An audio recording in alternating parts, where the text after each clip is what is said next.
Bonjour, je suis heureuse de vous retrouver. Je vais vous parler du confinement aujourd'hui.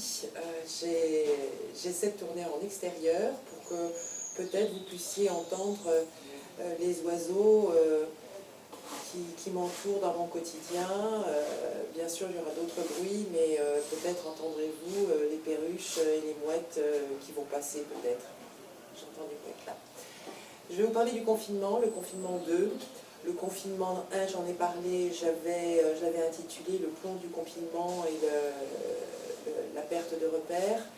Donc, comme j'avais terminé en disant le plomb du confinement et on transforme le plomb en or, bon, ce confinement 2, c'est pas de l'or, mais on peut aussi se baser sur le on et le off.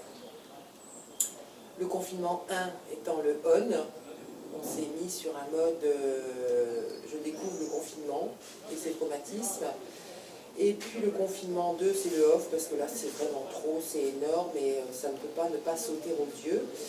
En base de lecture, je vais conseiller George Orwell et 1984, parce que moi quand j'ai été dans ce premier confinement, ça m'a sauté aux yeux, et en pensant ce souvenir de cette lecture que j'avais eue de 1984 de George Orwell.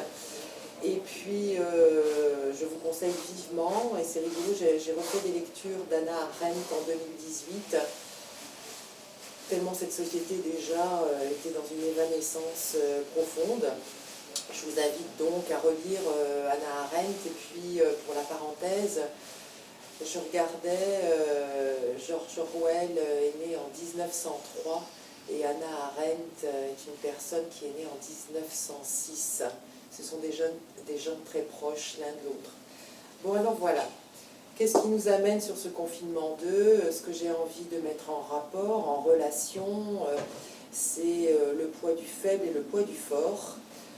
Et sur le constat, c'est quand même de se dire que le fort est en petit nombre et que le faible est en plus grand nombre. C'est-à-dire que dans ce rôle majeur du fort, en théorie, il est là pour avant tout protéger, organiser, penser la protection du faible.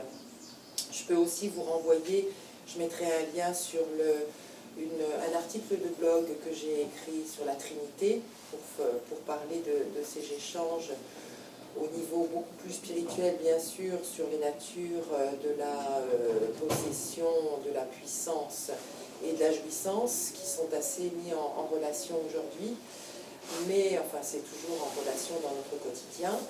Mais pour resituer sur un plan plus global, sur une vue d'ensemble, et puis pour vous inviter à avoir cette curiosité et cet appétit d'aller vers la causalité, je vais aller au fond des choses sur cette dichotomie, sur le rôle du fort, qui aujourd'hui, ce fort, à mon sens, se traduit par la menace, le mensonge, le mépris et la manipulation, qui fait qu'aujourd'hui, grâce à ce deuxième confinement, le faible peut choisir de mettre le mode off.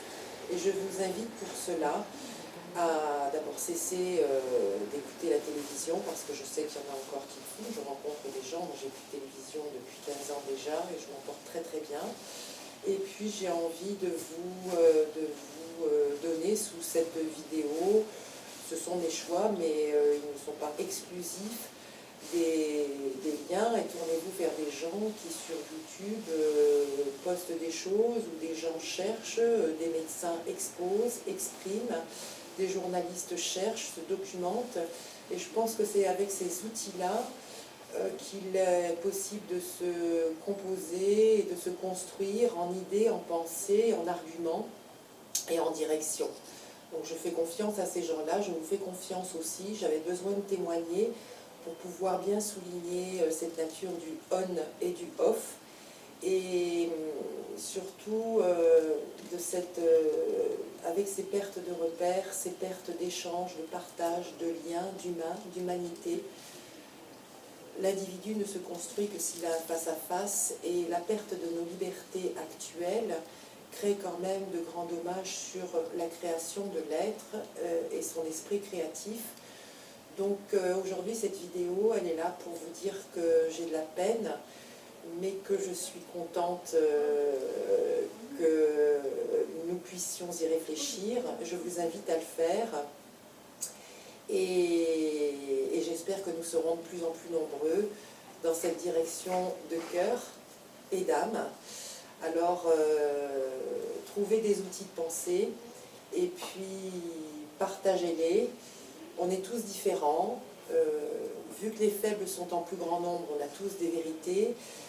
Mais s'il y a encore des gens qui sont traduits dans leur déni, certes, essayons d'ouvrir un peu des portes sur autre chose pour être dans le vivant et puis que les faibles s'aident et s'entraident. Je ne ferai pas de politique ici, mais vous aurez moult exemples avec les liens que je mettrai dessous. Et j'espère qu'on en fera un bel outil et qu'on pourra se réunir joliment en fin d'année et étoffer notre année 2021. Voilà. Je vous remercie et je vous dis à bientôt pour des sujets beaucoup plus ciblés sur la santé de l'être. Ça n'en était pas loin aujourd'hui, mais un petit peu différent. Merci, au revoir, à bientôt.